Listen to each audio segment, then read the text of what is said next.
Thank you very much, Steve and Alan, for organizing Kidsanity. And I have to give a shout out to anyone who's watching this via Ustream.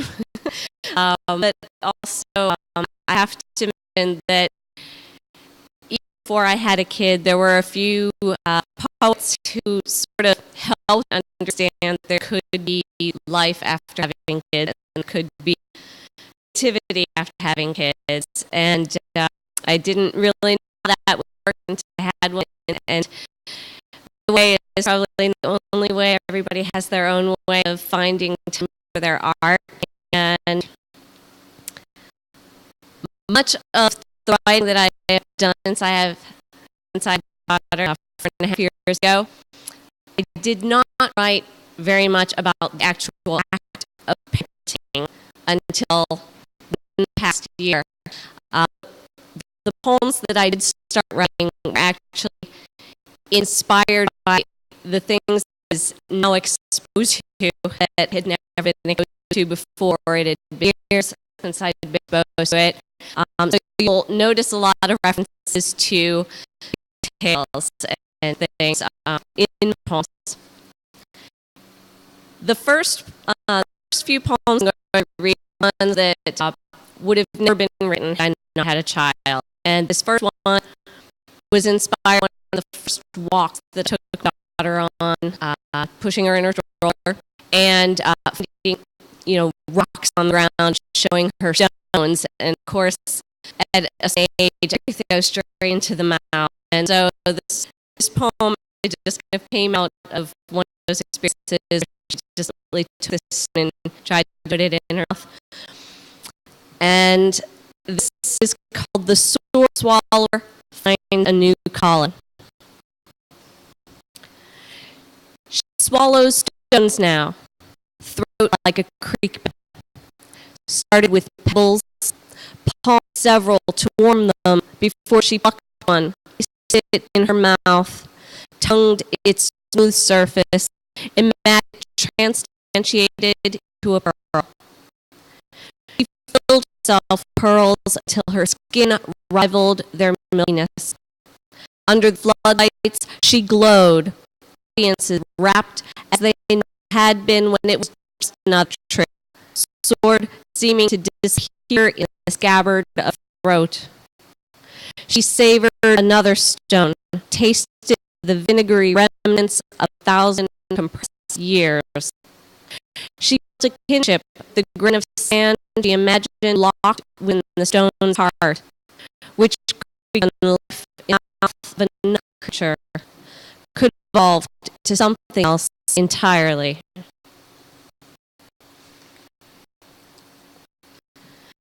Of course, at a certain age, you introduce to the cell, and then go round and round for an entire summer. And so, of course, this came after that. Carousel. Feared, we ride, mouse in pursuit, drawn teeth bare at the bit. A world defined by a rude confidence, it turns pursuer and pursued.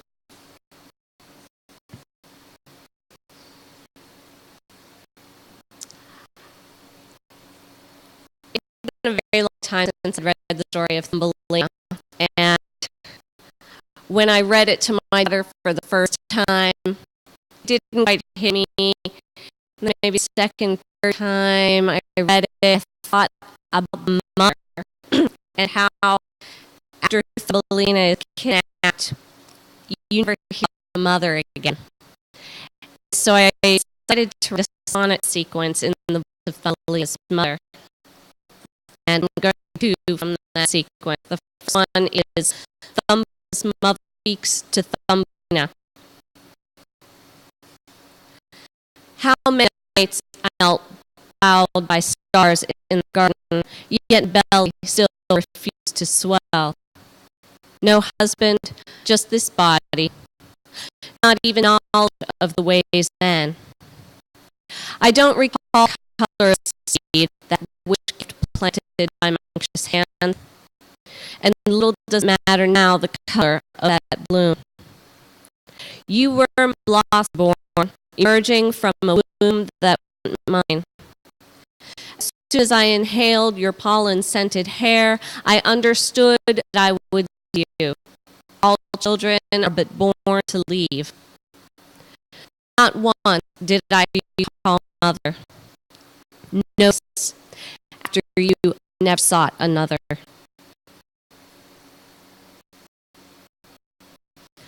And this is the one that the longest to write. It's Lena's mother speaks to Toad's mother. And if you're not familiar with the story, Toad's mother kidnaps Thumbelina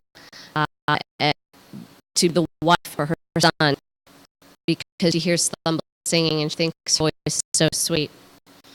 So this is Thumbelina's mother speaks to Toad's mother.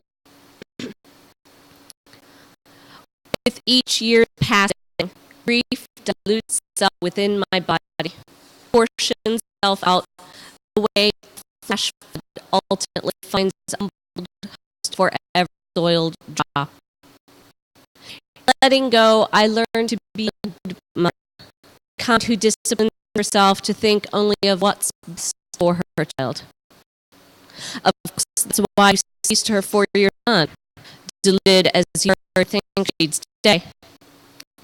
Sky is never bluer than we dare imagine it to be, as we think, and so it is. At times, I understand desperate hands reach for more, and I kick a cat who scratches at my door.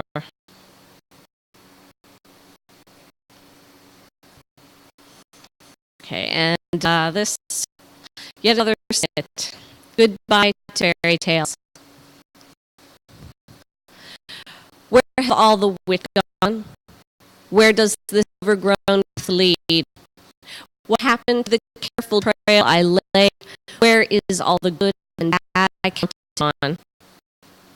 Been pricked, but where's my sleep? Is it under a haystack with little boy who left his home in the crowded shoe? Or is it in the meadow counting sheep? I ran as fast as I could with the gingerbread and bought a horse. The soles of dancing shoes are now wet through. The lodgers love the deep dark when the dish and spoon filed divorce, and none of us knows anymore what to do.